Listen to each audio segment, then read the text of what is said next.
From the silver screen crown, action drama, we dissect it profound. Lights, camera, we the best around. Salut! Bienvenue sur ce popcorn de quête de la semaine, hein. Je veux Oui, dire à tout le ouais. monde. Voilà, on est reparti. C'est le 9e? C'est le 9e. C'est le 9e, toujours le même principe. J'ai regardé 3 trucs, il a regardé ou pas 3 trucs, parce qu'il est beaucoup dans les annonces, c'est ça qui est cool, on est complémentaires. Moi, j'ai été 2 fois au cinéma. Je vous expliquerai que j'ai essayé d'y aller 3 fois, mais la flemme, voilà. Et donc, je vais commencer Vas-y. par un film que tout le monde a chroniqué, parce que vous me connaissez, je suis toujours à la bourre. Et donc, j'ai été voir, avant-hier soir, Projet Dernière Chance, avec Ryan Gosling, parce qu'il n'y a que lui, et réalisé par Phil Lord et Christopher Miller, dont on avait parlé la semaine dernière, mais pas dans le bon sens du terme, Non. puisque on avait évoqué Miller, je crois, Ouais.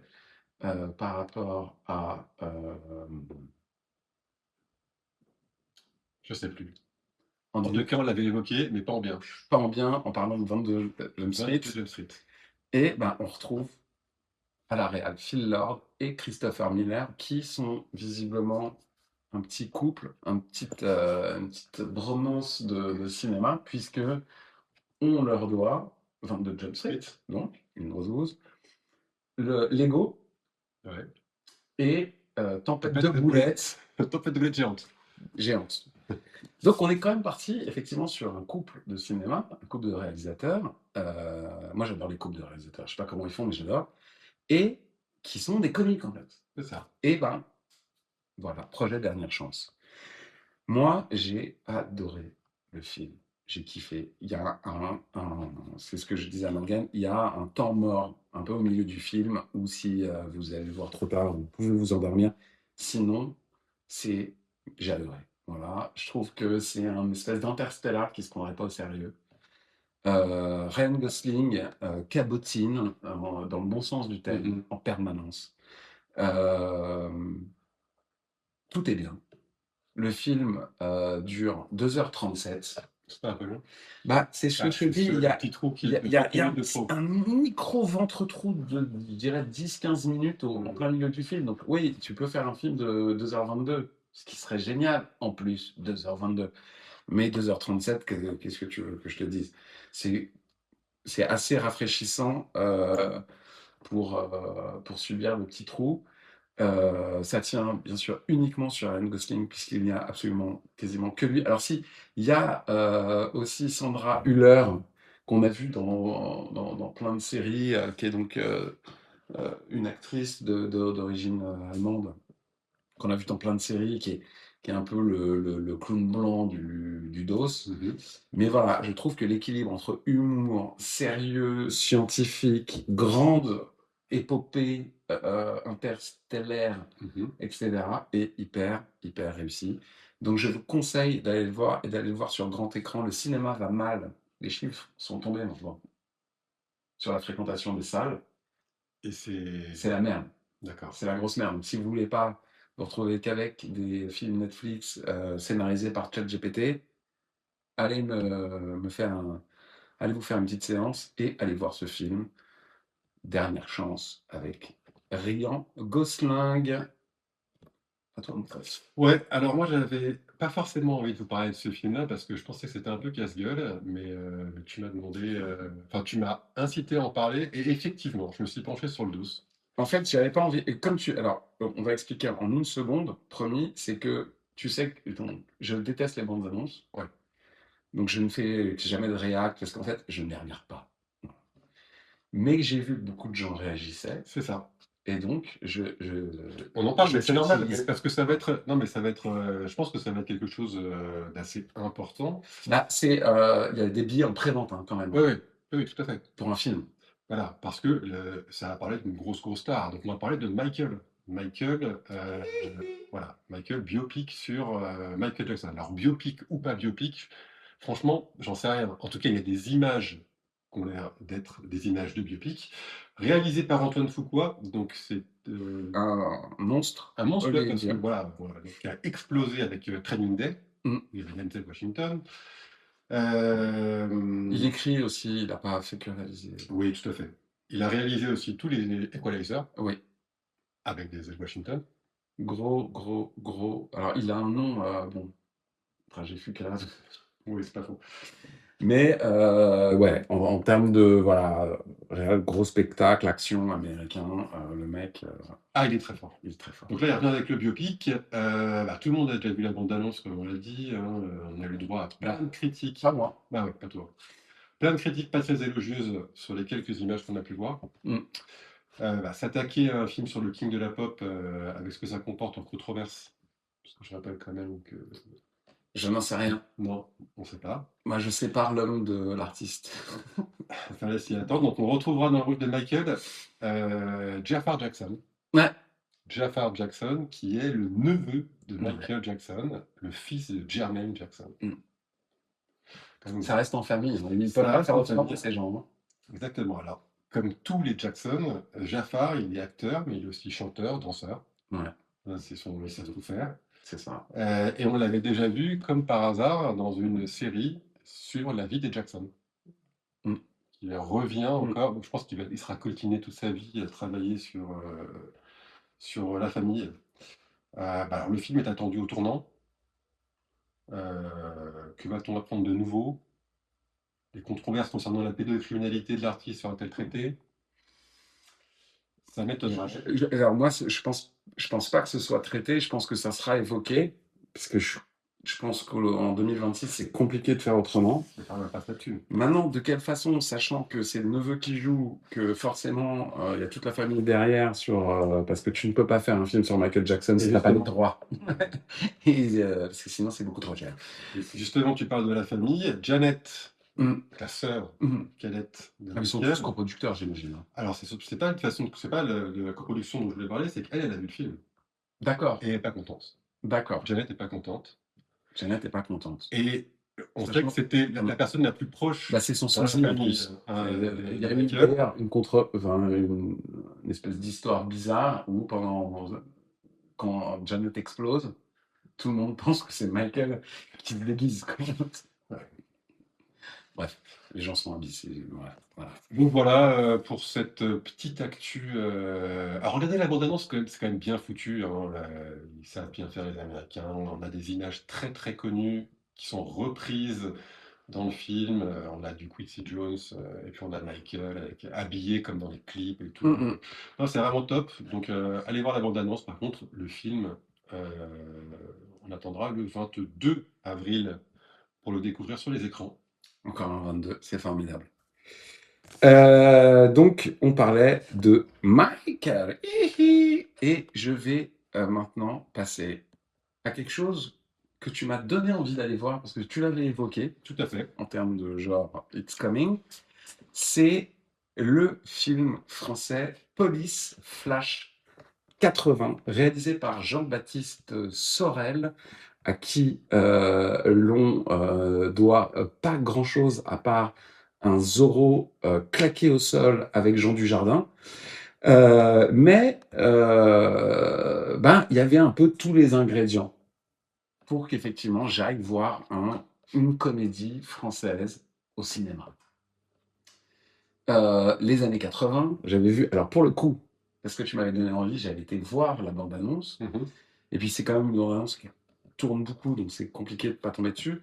Et puis voilà, Thomas N'Gijol, François Lamy. Damiens, Audrey Lamy, qui est une amie, vaguement, enfin, en tout cas avec qui j'ai travaillé, bref, et que j'aime beaucoup, parce qu'elle a un jeu très... Elle est toujours très dans son perso, très... On la voit pas, enfin bref, j'aime vraiment bien ce qu'elle fait au cinéma. Et donc voilà, donc on est en 1984, et je pense que c'est fait exprès, ça pourrait être 85 ou 83, mais il y avait une marque de cigarettes que fumait ma grand-mère qui s'appelait Flash 84. Donc Police Flash 80, que ce soit en 84, je suis sûr que c'est pas un hasard. Et on a affaire à donc un espèce de buddy movie dont le scénario tient sur un timbre poste. Et sans vous spoiler, en gros, c'est un vieux de la vieille euh, qui se voit confier la direction d'une nouvelle unité au sein de la police nationale, qui est donc une unité antidrogue, et on lui adjoint 3 jeunes flics fraîchement sortis de l'école, qui vont s'avérer bien évidemment bien plus performants et malins que le vieux. Enfin, voilà. Le problème de ce film, donc déjà je vous enjoins à l'attendre sur TF1, Ciné Dimanche ou Ciné Mardi, tranquille sur le canapé. Vous n'avez pas besoin d'un grand écran et du Dolby Atmos pour ce genre d'œuvre. Le problème, c'est que tu peux pas tout faire dans un film et qu'il y a beaucoup de réals qui veulent tout faire. Donc il y a l'espèce de tribute aux années 80. Ben, qui est, comme c'est un film comique, on sent pas que le réal aime les années 80. Il s'en moque beaucoup, mais il les sauve rarement. Donc ça, moi, ça m'a un peu dérangé parce que c'est une période où on a un peu évolué tous les deux quand C'est même, on clair. va pas se mentir. Il essaye de balancer, et c'est normal, 1 milliard de références, et donc tout ça se noie tout seul sur lui-même. Ça aurait pu faire. Donc, les acteurs sont super, vraiment, à part, il y en a un seul que je trouve vraiment pas à la hauteur, mais malheureusement pour lui, je pense que son problème, c'est son rôle. Donc, c'est le fameux Xavier Lacaille, qui, voilà, le mec ne marche pas. Le personnage ne marche pas, et donc il peut rien faire. Et sinon, bon bah voilà, on assiste à un truc qu'on a vu 500 fois, sauf que c'est dans les années 80. Alors effectivement, si vous êtes fan de Denis Gijol et de Damiens, ils sont très bons, surtout Thomas Njijol. Il fait un espèce de Renoir des années 80 Qui scénarise le film. qui effectivement a coécrit le Ouais. film. Donc c'est autour de lui, c'est sa team. Lui, euh, c'est un mix de un peu Michael Jackson, un peu le noir dans Miami Vice, Ricardo Tubbs. Ricardo Tubbs, exactement, et un petit peu de Cobra. Vous savez, le Belmondo avec son neuroflingue. Et vous comprendrez la référence si vous voyez le film. Donc, voyez-le, mais à la maison, pas besoin d'aller au cinéma. Je m'arrête là, c'était donc Police Flash 80. À ton tour. Yes, moi je vais vous parler. Alors d'habitude, je vous parle de nouveautés. Là, je vous parle d'une 5e saison et je vais vous parler de True Detective. Bim! True Detective saison 5 en préparation. Bah, dis-moi. Non, mais parce que je balance la fiche et moi, donc je n'ai rien vu, j'ai rien lu, Mhm. comme je fais d'habitude, mais ça m'a hypé de ouf parce que j'ai traité True Detective saison 1 sur la chaîne. Ouais. Et je dis clairement que je ne traite pas de True Detective, mais que de la saison 1, parce que Harrelson et, J'en parle. et Ah ouais. sur l'affiche, on voit effectivement notre Woody Harrelson, notre Matthew Matthew McConaughey. McConaughey et Cillian Murphy. Mais oui, mais non. Donc je me dis, c'est dingue, ils reprennent le casting de la première saison, hein, ils rajoutent enfin ça va être dingue. Et avant qu'on tourne, tu m'as refroidi, mais sec. Ah voilà, parce que pour ceux qui ne connaissent pas la série, donc c'est une série d'anthologie policière. La première saison avait remué un peu tout le monde Incroyable. grâce à l'interprétation des 2 acteurs principaux, qui étaient donc Matthew McConaughey et Woody Harrelson. Les autres saisons étaient sympas, mais franchement, ça ne nécessitait pas une vision, hein. On a eu, Non. enfin, il y avait des très bons acteurs à chaque fois, mais Il y a eu la plus française des des Américaines, Jodie Foster, Jodie Foster et ça, mais ils ont pas réussi à à retrouver cette ambiance qu'il y avait dans Voilà, dans la première, première saison. clairement. Alors beaucoup pensaient que, enfin, il y a des grosses rumeurs qui étaient là. Oui, donc Harrelson, McConaughey reviennent pour cette 5e saison. Mais en fait, ils reviennent pour des seconds rôles. Ils ne seront pas les personnages principaux de cette intrigue policière. Et ça ne sera pas non plus, a priori, Cillian Murphy. Ça sera Nicolas Cage. Nicolas Cage. Nicolas Cage qui fait le plus Voilà. gros comeback Voilà. ever de toute Il a vraiment l'histoire du le cinéma. vent en poupe en ce moment. On en a parlé pour Spider-Man. Spider-Man. Et là, bon, bah, Il est dans un truc qui, de toute façon, va être attendu et regardé, quoi. exact. C'est ouf. Et moi, là, pour le coup, je suis vraiment dans les spectatives parce que tu sais ce que je pense de Nicolas Cage? Bah, bah, C'est à voir. c'est à voir. Ah, toi, vraiment, quoi. Ah ouais, bah alors donc on parlait, voilà, True Detective saison 5 et donc ne vous fiez pas comme moi à l'affiche Ouais, qui est généré où par IA. Éclaté. voilà, éclaté, où il n'y a pas Nicolas Cage et où ils nous vendent du rêve, mais on verra bien ce que ça donne. Moi, je vais finir par un film que j'ai découvert ce matin et je pensais vous mentir, mais je ne vais pas le faire. C'est-à-dire que je n'ai vu que la moitié du film parce que Morgane est arrivée très très tôt à la maison et donc j'ai pas vu la fin. Mais le début Parce que m'a tu m'as pitché. tellement hypé qu'il fallait que je vous en parle. Ça s'appelle en français Chantage. Comme vous pouvez le voir sur l'affiche, c'est avec Keanu Reeves, que tout le monde adore, parce que c'est un super comédien. Et en plus, quand vous connaissez comment il vit un backstage, c'est le mec le plus adorable d'Hollywood. Et c'est un film de Jonah Hill. Voilà, je ne sais pas si vous voyez Jonah Hill, mais je ne sais pas si c'est son premier film, mais j'ai pas souvenir d'un film réalisé par Jonah Hill. Mais bon, bref. Donc ce comédien hilarant, euh, ultra performant, Mhm. qui est dans en particulier Dans Wall Street, le Loup de Wall Street, qui pour moi est le meilleur personnage du Loup de Wall Street, Ouais. qui est la sève du Loup de Wall Street. Bref, donc Jonah Hill se met. Et donc Chantage. Le pitch, c'est simple, c'est un peu Keanu Reeves, c'est-à-dire que c'est un comédien. Alors, il a commencé plutôt que Keanu Reeves, parce que le personnage a commencé à être comédien à l'âge de 6 ans.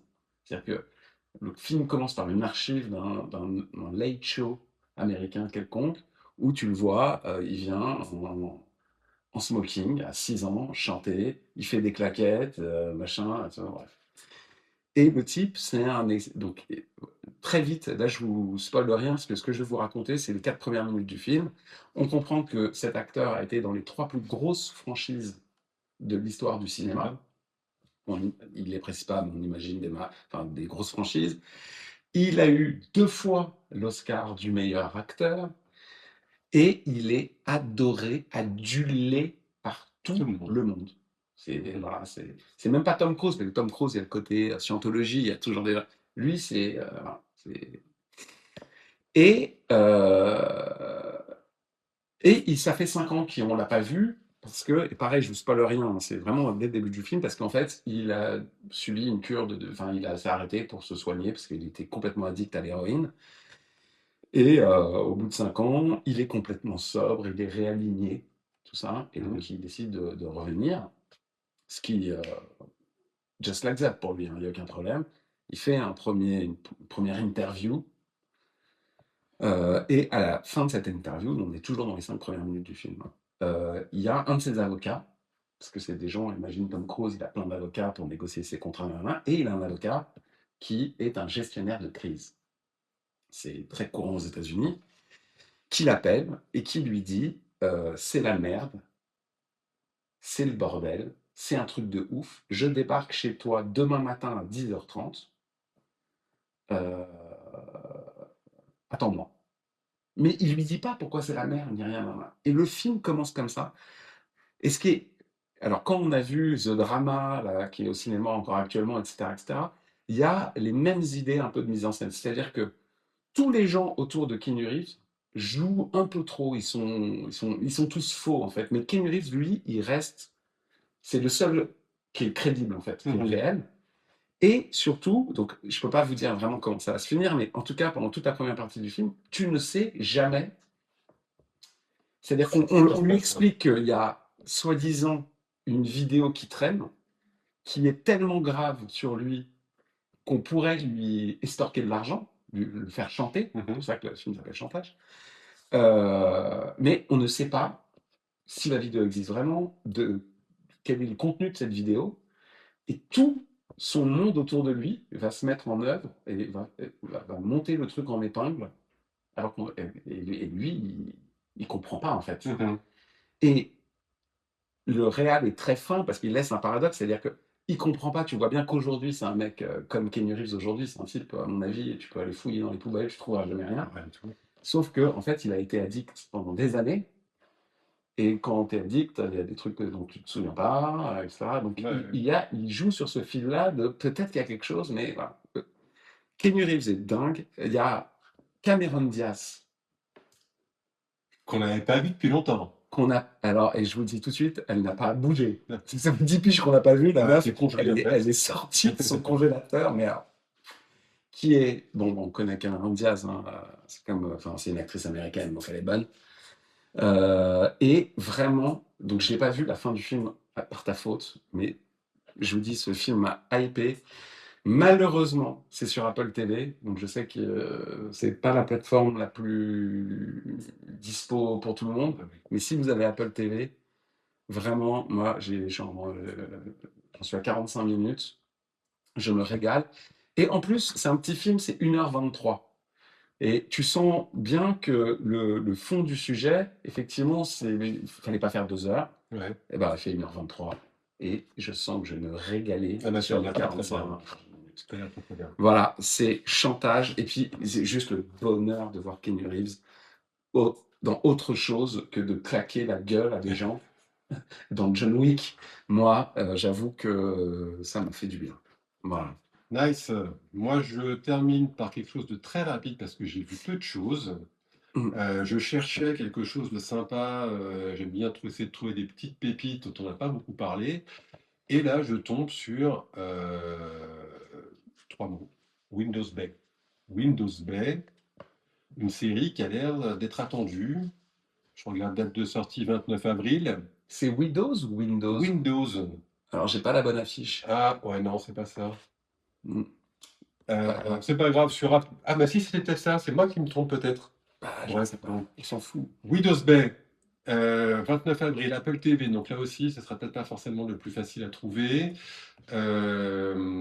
On va suivre l'histoire d'un maire un peu trop cartésien qui dirige une île de la Nouvelle-Angleterre peuplée de gens beaucoup trop superstitieux. Voilà, c'est comme ça que je décrirai un peu ce qu'on va voir dans cette série. La série est créée par Cathy Diplop, connue pour une succession de projets pas foufou, le SOS Fantôme de 2016, qu'on voudrait tous oublier, Clairement. le Manoir hanté de 2023. Oups, c'était sorti au ciné, on n'a pas vu. Avec au générique Matthew Rhys. Alors ça, c'est un très bon acteur. C'est l'acteur qui jouait dans The Americans. Ok. Donc c'est un bon, et qui a une voix assez particulière et qui a prêté sa voix dans plein de projets d'animation.